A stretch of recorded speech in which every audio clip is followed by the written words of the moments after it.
500, Dow Jones and Nasdaq snapping their 4-day losing streak, but on a month-on-month basis they are still receding in losses. Now European stocks remain mixed for the most part, and Asian stocks also had a mixed opening this morning. Now as we are saying, Nifty and Sensex are currently trading in the positive territory, although with marginal gains. And if we look at yesterday's trading setup, Krishna, Nifty formed a doji pattern, which which indicates that there is indecisiveness in the market. So okay, market participants are not too sure. Okay, before you go any further, what is a doji pattern? So doji pattern indicates that there is indecisiveness in the market. So markets are not able to, the bulls are not able to take the market higher, or the bears are not able to pull the market lower. So as a result, the market opens and closes near the similar kind of levels. So this indicates that bulls and the market participants at large are not sure where the market is heading, and the occurrence of a doji pattern on daily charts is more noteworthy after the 2.5% correction that we saw last week. So it indicates that there could be some consolidation in the offing. I mean, we'll get more cues from Mohit Gang as he joins in. Let's talk about broader markets now. The broader markets have been outperforming. They were up about 0.2 to 0.5%, both the small cap and the mid cap indices. Now, among sectoral indices, Krishna, the IT pack continues to reel under pressure. Now the expectation is that a higher interest rate for longer regime will not bode well for the IT counters, and the banking stocks have also taken a fair bit of hit. Last week they corrected by about 3.5%, and yesterday they also saw some bit of correction. Today also they are trading in the red territory. Now among the gainers, we saw some pullback in the metal pack. The Nifty metal pack was up about marginally up about 0.4% in the morning trade, whereas auto stocks continue to be outliers in the recent correction. Also PSU banks have that were outliers last week continued their performance and were trading with moderate gains in today's session. Right, that's the opening remarks from Suyash Maheshwari, as always, putting the market opening into perspective. I'm very fascinated about this doji pattern as well. We'll ask Mohit Gang, co-founder and CEO of Moneyfront, who joins us live on the broadcast this morning. Mohit, a very good morning. So markets, as Suyash tells us, is in a doji pattern. If you can tell us more about this doji pattern and your own take of the way markets are panning out this morning. Hi, Krishna. Morning. It's good to be chatting with both of you. So look, I'm not much of a technical analyst, but yeah, what I understand is that markets have been moving in a bit of a tight range right now, as in they're not finding feet either ways. And I think it's a yin and yang situation. Domestic flows and the domestic interest continues to be fairly high, right? So, and I've been maintaining that on your show, that the domestic factors are fairly favorable and still continues to be so. However, the global environment around us is kind of pulling the markets in the negative zone right now. You see the global indices, especially the US markets, right? So the US markets have been correcting for last 5-7 days since the last FOMC minutes have got released. The Fed has sounded extremely hawkish, though they have not raised the rates, but the commentary around was extremely hawkish. The market watchers are now waiting for the RBI meet, to be very honest, which is due in October. And I think that will guide us on the way forward. Whether the RBI stays put with the rate, goes for a rate hike, I think that's a very big question in front of the market. Honestly, I think the GDP forecast, the inflation last month actually cooled down from a peak of upwards of 7% to sub 7, which was well within the positive band. And the monsoons have also picked up this month, right? So the monsoon deficit overall pan country has reduced kind of. So I think all in all, these are good indicators for the market. And with the festive season around now and World Cup around the corner, the overall consumption demand in the country is likely to pick up. So my sense is that domestic factors are extremely favorable. You put anything put together, the external factors, which is the US indices and obviously oil. These are the only two dampeners, and which is what is putting market in a kind of spot. But I continue to believe that the domestic flow is fairly strong right now, and the circumstances around are much favorable. Now, Circumstances are much favorable. So, Yash, before we go any further, can you also talk to us about the stocks and news this morning, and then certainly, we can continue our discussion on the markets for the day, because it's all about stock-specific action. If there's a doji pattern, not too many cues, we'll go to talk about the stocks, and you picked out some fascinating stocks. That stocks are in news, so to speak. Talk to us about them. So Tata Steel was one of the stocks that I was tracking earlier this morning. Now Moody's has upgraded its long-term issuer rating on the company. Now Moody has upgraded, it's a major upgrade because Tata Steel had a rating of BA1, which is a non-investment grade rating.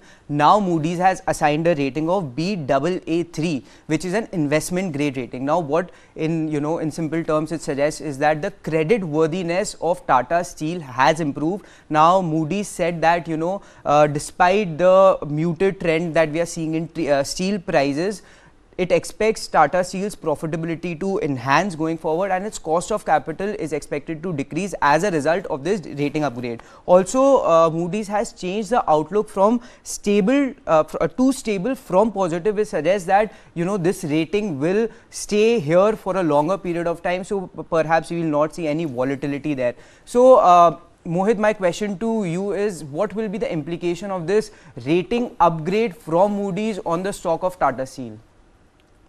Look for any kind of a stock which is into this sector, which is your metals specifically. These are all very heavy capex kind of sectors. And once you have a rating upgrade for a company like Tata Steel, it means a lot. It means that the cost of funding will come down. It means that they can borrow much easily from the domestic and the local and the global markets per se, and which is extremely imperative for these kind of a business, because these are all capital guzzlers, right?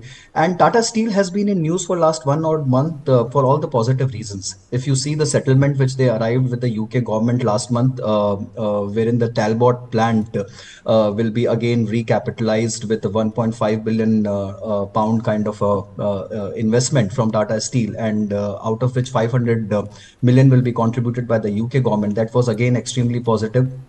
They were again in the news when they were closing down a loss-making subsidiary in Netherlands. So they're trying and restructuring the business. They're trying and making it more profitable. And the UK subsidiary will also kind of become very, very accretive for them in next 1.5 to 2 years, which is what the management commentary has been all about. So all in all, I think all positive factors coming together, and the raw material prices, the steel prices have also been inching up, which is also favoring the stock. So right now, the stars are kind of aligning for this stock after a fairly long while. I continue to maintain that these are very cyclical stocks and very, very high risk bets. So one has to be extremely cautious and careful when to enter in. Just for record's sake, Tata Steel has only been profitable for 2 years in the recent history. I think 2018 and 22. They've reported a PAT positive number. Otherwise, they've always been a loss-making thing. But I think the stars are aligning, as I said, and the commentary around and the news flow around has been extremely positive. So hopefully this augurs well, and if the borrowing cost comes down, I think it will yield a good profitability. All right, talking about steel, Hero MotoCorp is up as well. High steel prices don't really augur well for Hero MotoCorp, does it? Yeah, but Hero MotoCorp is in the news for different reasons. Now it has said that it will hike the prices of Charisma AMR starting from October 1 by 7,000. Now the introductory price of Charisma was about 1,72,900 rupees. Now the new price from October 1 going forward will be 1,79,900 rupees. Now the stock was under a bit of a pressure. In fact, the Hero MotoCorp stock has been under a fair bit of pressure. It has corrected about 5% or so in the last 6 or 7 days. But the stock has also run up quite a bit, in the last 6 months. It has given a returns of about 20% or so. Now, how is the stock looking on the price chart? Is it a good news? Do you expect more two-wheelers companies to follow suit and hike prices of their offerings, given that the festive season is right around the corner, Mohit? And Mohit, that adds to the question which I began. Input costs are clearly going up for the likes of Hero MotoCorp. Are you seeing the hike in prices as a function of a rising input costs? And more importantly, my fundamental wisdom says festive season is not the greatest time to hike prices. There's so much discounts on a whale. So many people want to buy. Talk to us. Put this into perspective for us. Stock is up nearly 1% for this morning. Look, so there are many things around this particular stock, right? Charisma was kind of a relaunch of a previous brand which Hero MotoCorp ran long back. After a long time, they introduced this brand. Hero MotoCorp per se has been trying extremely hard to enter the premium segment of the Indian motorbike market, but they've not been successfully able to do that. And Charisma was one of those efforts. As of now, whatever I read across the ground reports have been mixed on this launch, and it's not kind of picked up to the expectations of what the management was expecting. However, we are still fairly early in the launch season, and we're still about to kick off the festive season. So we will have to wait and watch as to how the demand picks up. But lot is riding for Hero MotoCorp on this particular bike, right? That's point number one. Point number two, there has been some negative management commentary or reporting around the promoter family and so on and so forth for last whatever 6 months or last 1 year odd, which also weighed very heavily on the stocks, right? And there was some promoter family settlement which got arrived in the family, and there was a lot of news flow around that. That was point number two, which was weighing down the stock fairly heavily. The third point, which to my mind is the most critical and most imperative point, is that Hero MotoCorp has been the market leader since the time we've known this company. Right? They command almost 44.5% market share of the entire motorcycle market in India. But mind you, this market share has been degrowing year on year, and that's actually weighing down the stock, weighing down on the stock very very heavily for last 2 odd years. I think they've lost almost 3.8 to 4% market share in last 1 to 2 years, if I'm not wrong, and which is extremely hard hitting for a company which has commanded a market share of almost 50% in the Indian market, right? So I think those are few parameters which have been weighing down very heavily on the stock. As I told you, lot will ride on this festive season. Demand has to kind of spur, and that is what everyone around is hoping, that the demand will kind of spur, and lot is riding for Hero MotoCorp on this particular brand, which is Charisma, and this particular launch. So we'll have to wait and watch as to how the market responses. Maybe in a week or so we will get the actual ground report of the pickup in terms of this bike, and that will kind of give us further indication on the stock. Now, Mohit, I also wanted to touch upon Aisha Motors. Now, the stock is up about 4% or thereabouts this morning.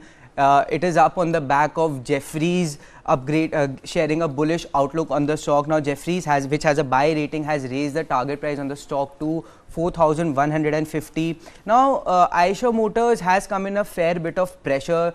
It has underperformed the Nifty Auto Pack. Now, the concern was that, in terms of competition, Aisha Motors may not be able to compete as well as some of its peers, given the premiumization of the segment. Also, given that the product mix, they have not had, I think, any recent launches. So, what is your outlook on the stock, and should one invest in it at the current juncture? Look, I think these are two very, very different spectrums of the entire two-wheeler market. If you see Eicher Motors and if you see Hero MotoCorp, one has been struggling to come in the premium segment, and one perhaps is struggling to come down the lower end segment and command more market share. And these are fairly two different players. My sense is Eicher Motor runs that unique style and brand, which is kind of iconic in the Indian markets. They rule the premium segment totally. And my sense is the biking market, if you see the trends across, is getting more and more premium, is getting more and more sophisticated, and the young generation is picking up to it with a more trendy and a more cool outlook. So from that perspective, keeping the overall trend and the generational shift which is happening across in this market, one way is moving to the EV segment, which is the two-wheeler auto segment, or which is the two-wheeler, I would say, not the proper motorcycle market, but the scooter market. And the other segment, which is the motorcycle market, is moving towards more trendy, more cool, more sophisticated biking side. So I think in that aspect, my sense is Eicher Motor continues to be a great story in the Indian markets, and I for a fairly long-term kind of an outlook, I think we are quite bullish on that one. All right. Fair enough. Stay with us, Mohit, because we're trying to shift sectors a little bit. We'll be inside the motorcycles for the last 5 minutes. Let's just move away from that to the pharma space, another space where Indian investors have been consistently pumping money, especially retail investors. The pharma index doing really well in the recent past. All kinds of pharma companies, but there is stock-specific action this morning. Suyash, talk to us. Strides, Arcolab Strides, looking to hive off its contract development and manufacturing. But the stock not reacting all that well to that news.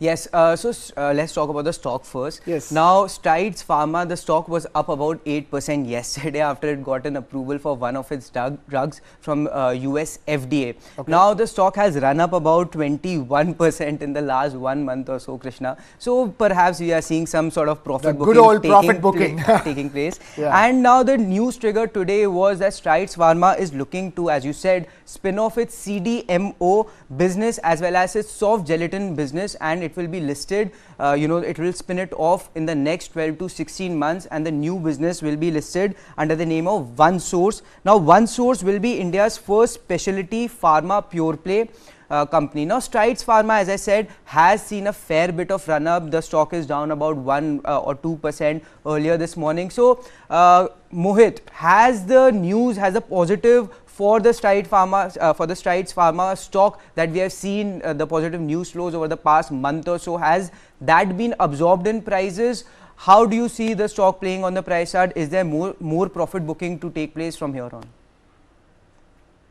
Look, I think the overall sector per se has been doing extremely well, right? And for last 6 odd months, or specifically for last 1 odd year, the overall pharma space has been doing tremendously well, and there's been a lot of pickup across the names. And Strides Pharma has been one of those names which has done exceedingly well, right? And the news of US FDA approving one of its drugs was again a very big booster.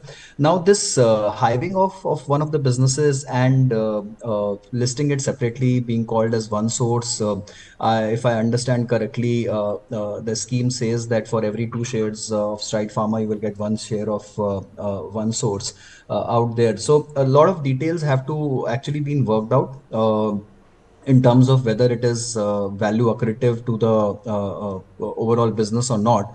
But my sense is, look, the stock per se has been doing very well. I think market has not taken well on this news because overall the contribution of all these, there are 3 parts to this OneSource business, right? The contribution of all these 3 parts was fairly significant on the overall stock. So I will still have to go into the detail of the math of the entire scheme which is being proposed, and how does the 2 entities separately work out and everything. But my sense is, overall, if you look at the stock per se, overall, if you look at the pharma space, I think this is an extremely positive space to be in. Plus, Strides Pharma as a company has been actually doing very well in terms of the core business areas, in terms of the revenue growth, the overall profitability and everything. If you see their performances, I think they've been fairly positive. And plus, the way the company has been entering the US market, with the new FDA approvals, the injectables market out there, I think they have made good strides out there. So overall, on the stock per se, I'm fairly bullish and fairly positive on the sector as well as the stock. On this particular demerger, though, I'll still have to frame up my thoughts and come back. Right, Mohit, pharma, auto, two-wheelers, will move away from all of that to a very juicy story this morning in the stock markets. And I mean that in a way because this is about a casino company, a listed casino company in the country, which has been slapped with a 11,000 plus crore rupee tax notice. And that is, gone and hit the stock, like the way Titanic hit the iceberg, so to speak. Talk to us, Suyash, what exactly is going on? One of the most famous legal listed casino companies, and you have, the retro tax cloud hanging over it now. So, as you said, Krishna, the company was slapped. It has been slapped with a tax notice of about 17,000 crores. 11,000 crores is just for Delta Corp alone, wow. And the remaining is for 3 of its subsidiaries. And incidentally, the market cap of Delta Corp, Krishna, stands at around roughly about 4,000 crore. So this tax notice, is of 4 times the entire market cap of the company. Now today, this was the news yesterday. On the back of it, veteran investor Ashish Kacholia has sold about 15 lakh shares, or about 0.56% of equity of the company at about 144 rupees per share, and the stock was down. Now it was down about 20% yesterday. It is down about another 2% today. So all in all, things are looking very bleak for the goodness me, shareholders. Mohit, it's the opposite of Strides Pharma. The Strides Pharma stock was up over 20%. In the last 1 month, and was infinitely up yesterday as well on the news, and was down 2.5% this morning because of profit booking. This is the opposite of that. It's been down 20%. It's going down further. Is there any stopping this? And more importantly, can Delta Corp get away from the 17,000 crore rupee woolly mammoth retro tax that's been put on it? It's a very interesting and a fascinating thing which is happening in the overall gaming space in India. Look, whether listed or unlisted, we have seen similar stories being coming out on Dream 11 and few other unlisted companies in this space, right? And the 28% GST is being strongly contested by the industry. Now, one can argue for or against this entire tax. One can say that obviously sin tax in the country today on alcohol and tobacco is at that rate, right? So gaming also kind of falls in that bracket, unless you are making a distinction in terms of games of skill and games of chance and so on and so forth. But coming on this counter per se, look, whenever these kind of news flows come, right, and as Suyash mentioned, it's like 4 times company's market cap or 5 times company's market cap. This is humongous amount of penalty which has got levied on them. They will obviously contest the jurisdiction, or the hearing can go on for long, and by the time the result comes out, look, it will continue to weigh on the stock, because this is finally a very, very big amount, right? There's nothing wrong fundamentally on the stock, to be very honest. It's trading fairly cheap at these prices. And it's a very, very attractive industry, an industry which is bound to grow in this country. There are no two doubts about that this industry is slated to grow many folds in this country. The overall gaming industry per se has a huge potential, right? Now, there are a few other factors on this counter. One is that I think the CFO has resigned over a month back. And second, obviously, they were trying to list one of their online gaming companies, but somehow those plans have got delayed. My sense is when that happens, that will also unlock a lot of value for the investors. However, it's extremely tough for me or anyone to right now ask investors to enter this counter, even though the price correction has been very, very sharp, because you never know which way the ball will end up on which side of the court finally, because these are all legal matters and can drag the counter for a fairly long while. So right now it's an avoid, but yeah, attractive pricing and a great industry to be in. Now, Mohit, before we let you go, another company that has been in the news is JSW Group. Now, JSW Group's infrastructure subsidiary has come out with its IPO yesterday. The issue has received a positive response from the street. On day one of bidding, it was subscribed by about 43%. Now, at the price band of about 113 to 119, is the issue fairly subscribed? If so, what's your outlook? Will you give it a subscribe rating? Look, it's a difficult. We're putting Mohit on a spot on quite a few issues this morning, isn't it, Mohit? Look, so okay, I'll try and give you a slightly more generic answer to this one. Okay. I think JSW as a group has been in is in energy, is in power, is in steel, right? So all light sectors. It kind of augurs well for a company entering into an infra space. They have been into infra space, not but I'm just saying, when you get listed as an entity, you come in the public domain. So all these associated companies help you a lot. It is kind of integration, right? It's kind of competing on the entire value chain, and plus their execution also has been fantastic, right? So to that aspect, I think it's a good stock. On the valuation front, obviously you can argue it's coming at a slightly more steep valuation, so on and so forth. But look, that's the way markets are today, right? And this entire space is buzzing with a lot of action and a lot of energy. So if you are a long-term investor, you can patiently wait. Yes, by all means get in. But otherwise, if you really want to wait for right prices on few of these counters, especially in power, especially in defense, especially in infra and all those kind of spaces, then perhaps wait and watch. All right, wait and watch is the way markets are panning out. We began talking about the doji pattern. Now it looks like that's where we're left with.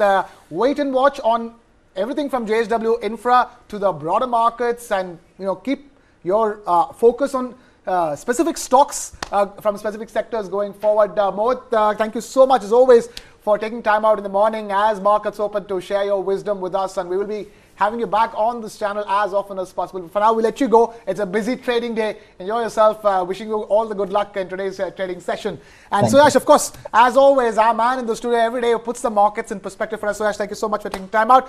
It's time now to move away from the markets a little bit. But before we do that, here's a quick teaser of a very, very special program we've got lined up here on News9 Live. The big show at 10 p.m. tonight.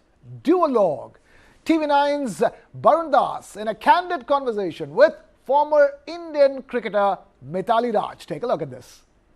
What happened on 8th June 2022?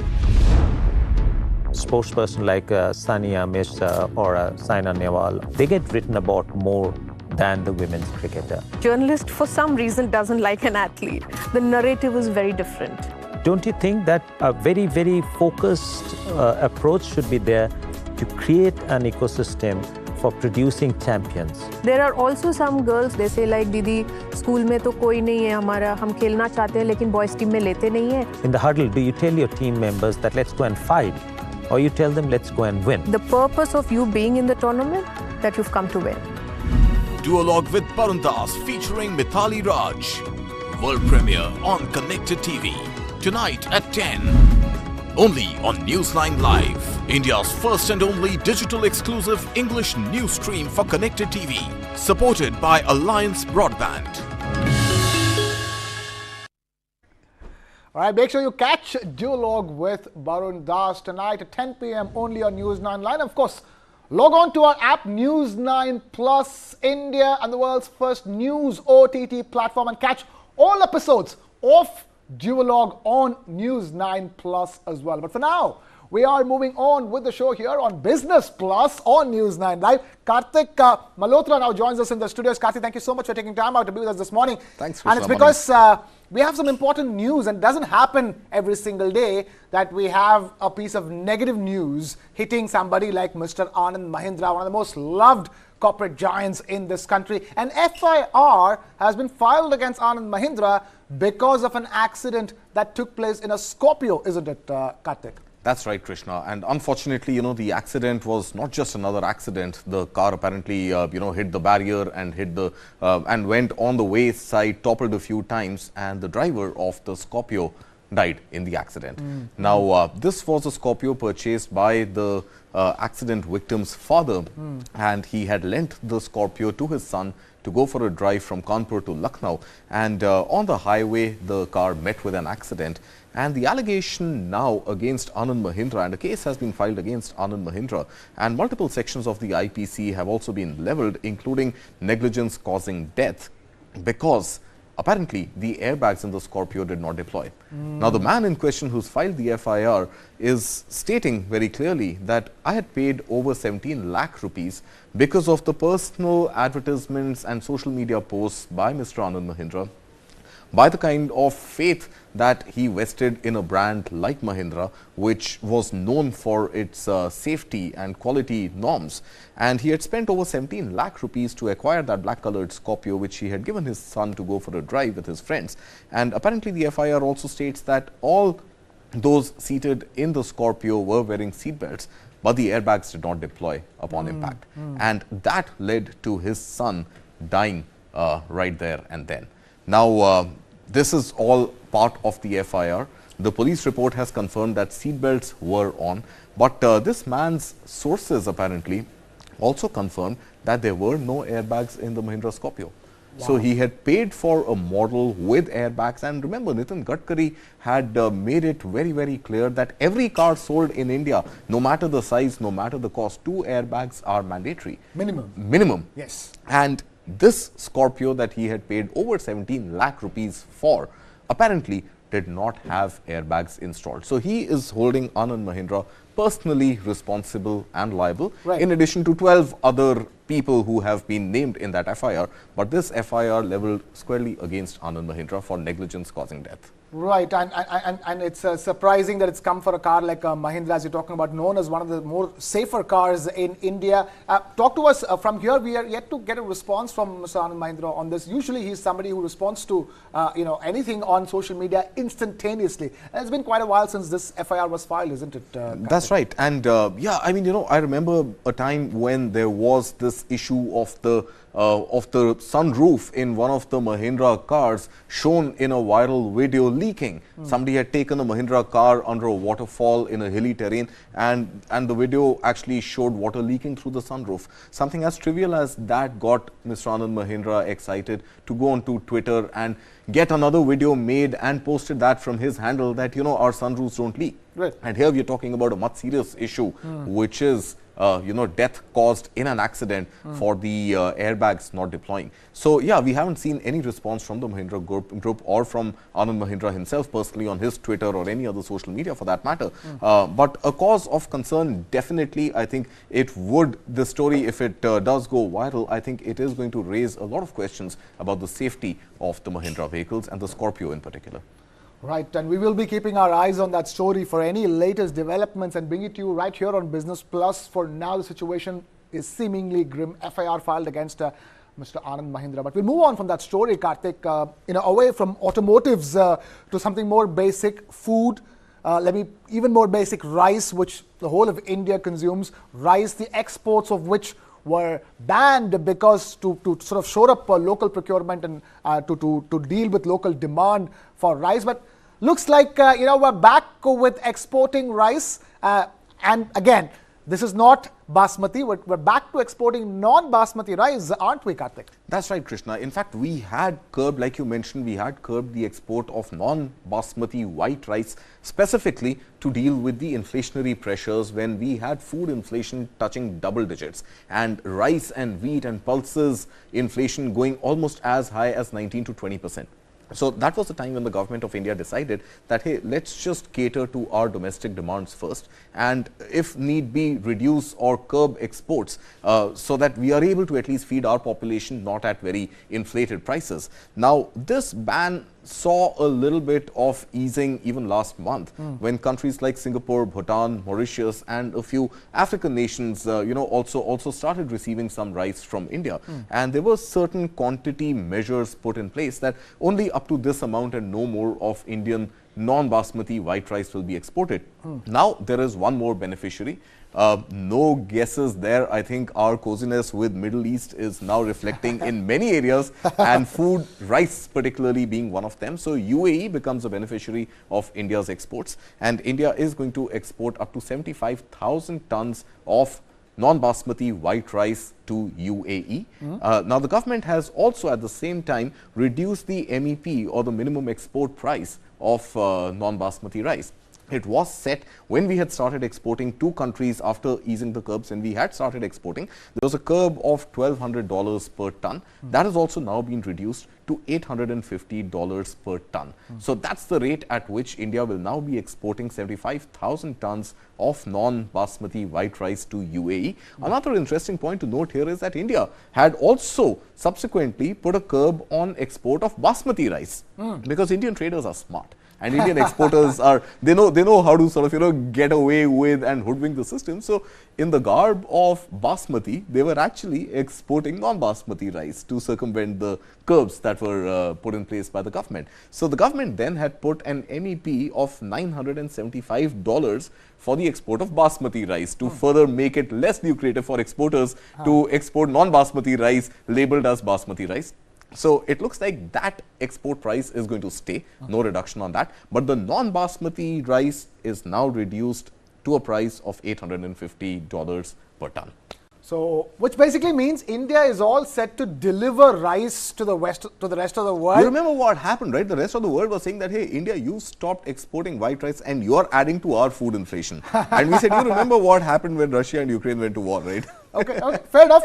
So, India has resumed delivery to the world of all kinds of rice, technically speaking, in the way it was before the war, before the curbs came in. We're back to exporting and delivering both basmati and non-basmati rice to world markets, to people around the world, to control world inflation. Right. But India is actually opening it only piecemeal. Yes, fair literally enough. just one country at a time, a certain quantity, because we're still dealing with inflation. Not double digits, but food inflation was still almost double digits, 9.9% last month. So we are still dealing with inflation, not very high numbers, and hence we are looking at one country at a time. I'm sure exporting rice to Canada is nowhere on the anvil right now. In fact, a good point you make, Karthik. Right now, the question is on import of lentils from Canada and how that could be affected. India is supposedly playing safe. A trading body is in fact asked for a ban on import of masoor dal from Canada, from where we procure masoor dal, from a lot of imports from them. That's another story for another day, all the lentils and the Canada connection with lentils. But for now, non-basmati rice exports to begin to UAE at a certain quantity, at a certain price, and so is the basmati rice exports. That's right. Excuse me, at a particular price. So India is delivering rice to UAE. Talking about deliveries, Karthik, there's a delivery company in India which took off, which, when the moment it hit the market, customers are extremely happy to use it, but things are not exactly all that well for Dunzo. That's the delivery company I'm talking about. Dunzo, quick commerce delivery company that, hit all markets. In fact, it hit north, south, east, west. Dunzo was able to cover huge parts of India with its quick commerce delivery market. But we've been getting news and news of layoffs and layoffs. There's more layoffs now, but the latest round of layoff news comes at a time when there's also reports that Google and Reliance might be looking to pump in more funds into Dunzo to save it. That's right, Krishna. So I think you're right. We're talking about deliveries, and the quick commerce delivery app is actually now delivering pink slips to its employees. Yeah. At a time when it was doing cash on delivery and receiving pink notes in exchange, it's now actually delivering pink slips. And bad news, because this is actually going to be the third round of layoffs at Dunzo this calendar year. We've already seen 2 rounds of layoffs involving 400 employees from across the country. And now we don't know what size this layoff round is going to entail. But I think no surprises if the company is looking at reducing its costs of operation by 30 to 40%. We are talking about a couple of hundreds more to be laid off at least. Now, this also comes at a time, and we'll come to the fundraise, but it also comes at a time, when there is obviously pressure on the company to even pay salaries to existing employees. So for the month of June and July, salaries have yet not been paid. That's a story we have spoken about at great length in the past as well, and nothing has been resolved on that front. In fact, the company is now saying that the salaries for June and July will be paid along with the salaries of September, and we are already at end September, and until then even August salaries are unpaid. So it's going to be June and July salaries to be paid in September end, early October. August salaries and September salaries, there is absolutely no clarity on when those salaries are going to be paid. Now, for the people being laid off, the employees being laid off at Dunzo, the company is saying you're going to receive your full and final only in the month of Jan. So you have the option of either quitting right now and waiting for your full and final, or work for 2 months, which could be October and November, take your salary and no additional full and final. But one way or another, Jan is when these employees who get laid off are actually going to be paid their final dues. Now, this again, cost cutting, shoring up the P&L becomes important for a company which is cash strapped right now to be able to raise fresh funding. Now, Reliance Retail, like you rightly mentioned, along with Google, are the top 2 investors in Dunzo. Reliance Retail owns as much as 25.8% stake in the company. Right. Google has about 19% stake, and it seems that this new fresh fundraise is going to involve anything between $25 to $30 million, and that is going to be shared again in the same ratio between Reliance Retail, Google, and other investors in Dunzo. Right. So, there is a ray of hope, so to speak, for Dunzo at this stage, but things not looking good at all, especially for the employees of Dunzo. Again, raising the same question about the business sense of quick commerce delivery, Karthik, isn't that? Does unit economics support the quick commerce delivery as a business segment per se? Those are the questions that are left to be answered on that front. Absolutely, Krishna. And I think there are 2 schools of thought. They're equally split. There is one school of thought that says scale, scale, scale, scale, scale at any cost. And the other, the more traditional school of thought, says that, hey, unit economics, every delivery should be profitable. Every item you sell should be profitable. And I think companies are trying to find find what is their survival strategy between these two theories that exist. Now, investors will always want you to carpet bomb, land grab, increase your customer base and not leave any stone unturned to be able to become the default choice for any consumer. Right. But I think when you look at the P&L, when you look at the audited statements, the picture is fairly clear that at some point, unit economics also need to shore up. Oh, absolutely. At some point, unit economics need to shore up. Here is my 2 cents on this, Karthik. Fact of the matter is that some of the greatest startups in this country, have grown simply because they scaled at the right pace, keeping in mind unit economics as well. My question here is that these quick commerce delivery startups, something like say Swiggy, Instamart, which sort of is one of the most famous quick commerce delivery segments. We don't know whether Swiggy, Instamart per se makes profits or not, but it gets cushioned because it's part of the Swiggy basket. That's Whereas companies like Dunzo and even Zepto, for that matter, they just standalone quick commerce delivery businesses and hence are more vulnerable. That's true, Krishna. But add to that, I think, no denying that you will have in a larger organization, you will have other businesses to cushion your decline in one particular business against the rise in the other. But I think what is also important to note is that, when the tide is on an upswing, you have this possibility of easy money flowing in. And at that time, you don't worry about the cash burn. It's only when the tide goes down, you realize, hey, you're not getting easy money anymore. Days of easy money, free money are over, and you will have to show some sort of a profitability to keep the business afloat because fresh funds are not coming in loss-making institutions. Fresh funds are not coming in loss-making institution. There is so much talk of that quote-unquote funding winter, so to speak, that is continuing in Indian startups. We'll have to we will be keeping our eyes on that piece of news for Dunzo and the entire quick commerce delivery segment and startups and funding per se right here on Business Plus and get you the biggest stories on that front. But time now here to wrap things up on the show. Before we do that, one important piece of news I really wanted to touch upon. Karthik, 2,000 rupee notes. We're back to discussing 2,000 rupee notes. I thought we were done with 2,000 rupee notes, but now I understand, I'm being told, or from news reports, there are 24,000 crore rupees worth of 2,000 rupee notes still in circulation. Absolutely. And the deadline is just around the corner. 30th September was the deadline set by RBI to deposit/exchange 2,000 rupee notes in banks. 24,000 crore rupees is almost 7% of the total notes that were in circulation on 19th of May when the RBI made this decision and ordered the withdrawal of these 2,000 rupee notes. Now, imagine 24,000 crores being 7%. The total size was about 356,000 crore rupees in circulation. 24,000 rupees still in circulation. Now, what happened during demonetization? During demonetization, there were a few, businesses which were still willing to take cash and exchange that. It seems that a similar practice is on even right now. There are certain mom and pop stores, there are certain businesses which are actually giving a cash discount if you give them the 2,000 rupee note. So this hoarding of 2,000 rupees just ahead of the 30th September deadline to finally be able to exchange those, is something that seems to be in play right now. But as we stand right now, 24,000 crore rupees worth of 2,000 rupee notes still in circulation. Right, that's the story of the 2,000 rupee note. Karthik putting it succinctly for us, 24,000 crore rupees worth of 2,000 rupees out of the 356,000 crore rupees worth of 2,000 rupee notes. The deadline fast approaching. Fingers crossed, Karthik, that those 24,000 crore rupees worth of 2,000 rupee notes come back to the RBI. Speaking of the RBI, Karthik, the RBI governor has sent out a very important message. He was speaking at an urban cooperative bank conclave. And he was sending out a message not just for urban cooperative banks, but for the entire banking sector, so to speak.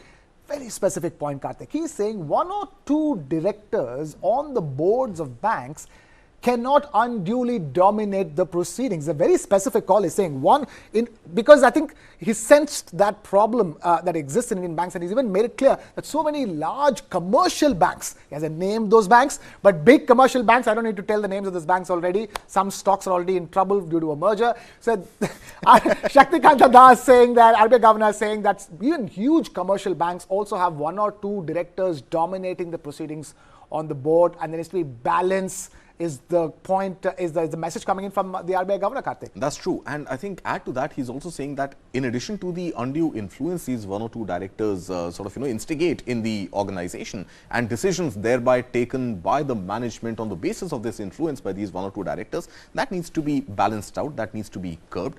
And the board of directors should also include enough and more luminaries with expertise in areas like risk management and information technology, which are pretty much the bedrock of how the banking system works. So you cannot have one or two directors who happen to be friends with somebody who wants to seek a large loan and they give a go ahead. Hey, what happens to the risk mitigation? Or somebody who does not want to or still believes in the banking of the 1990s and early 2000s where, where technology was not at a stage where it is today. So I think this problem is not limited to banks. The point that Mr. Shaktikanta Das has raised is pertinent across companies. And at the end of the day, the board has to be held accountable for any business decision taken by the management, because the job of the board is to ensure that all corporate governance practices, all risk mitigation, all infusion of best practices is always adhered to. And in fact, the board should inspire the management to actually be able to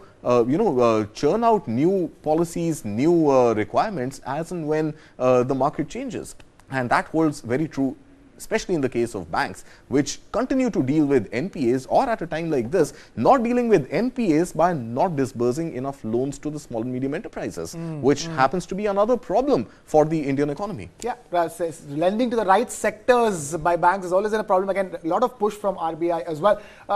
But we have just about a couple of minutes left on the show, Karthik. And as a story I want to touch upon, some relief about the Tata brand name, one of the biggest brands in this country ever.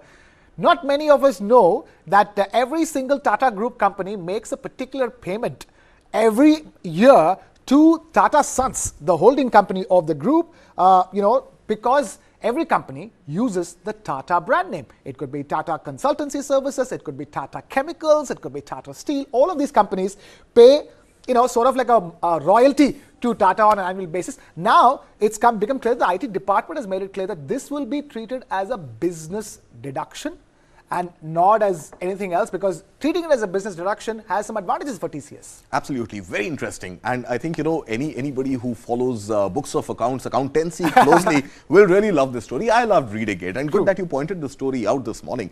I think it's very clear.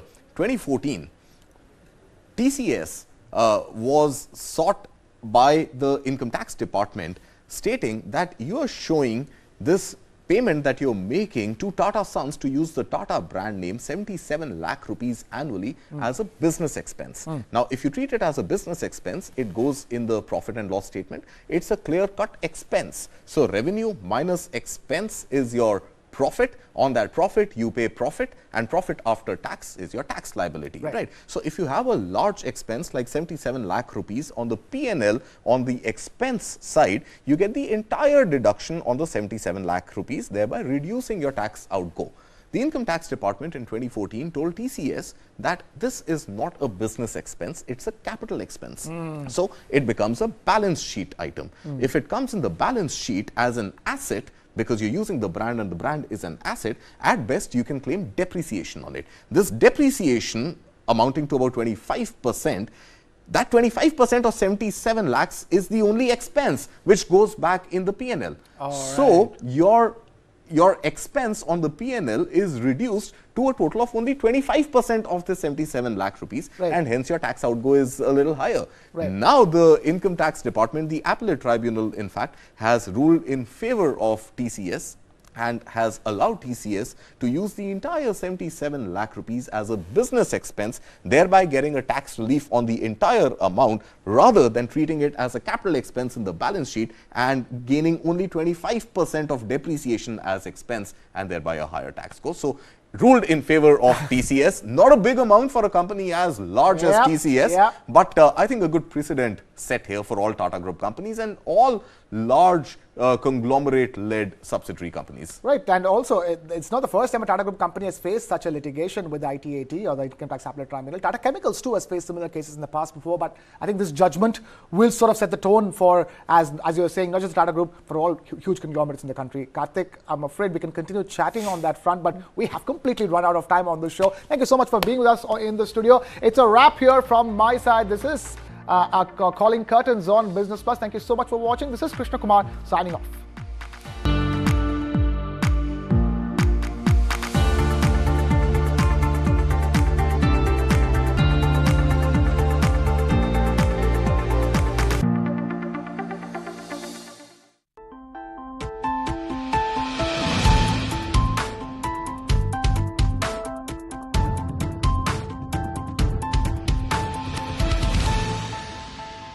What happened on 8th June 2022?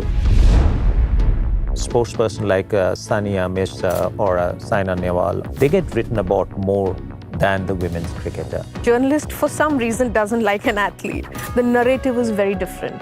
Don't you think that a very, very focused approach should be there to create an ecosystem for producing champions? There are also some girls, they say like, Didi, school में तो कोई नहीं है हमारा, हम खेलना चाहते हैं लेकिन boys team में लेते नहीं है. In the huddle, do you tell your team members that let's go and fight, or you tell them let's go and win? The purpose of you being in the tournament, that you've come to win. Duologue with Parandas featuring Mithali Raj. World premiere on Connected TV. Tonight at 10.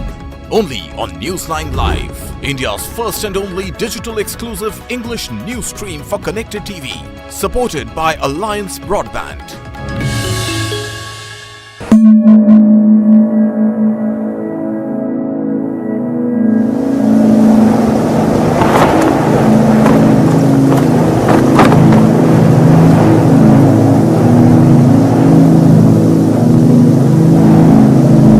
Ladakh is strategically important for India. It is the only place where the Indian Army faces both its adversaries,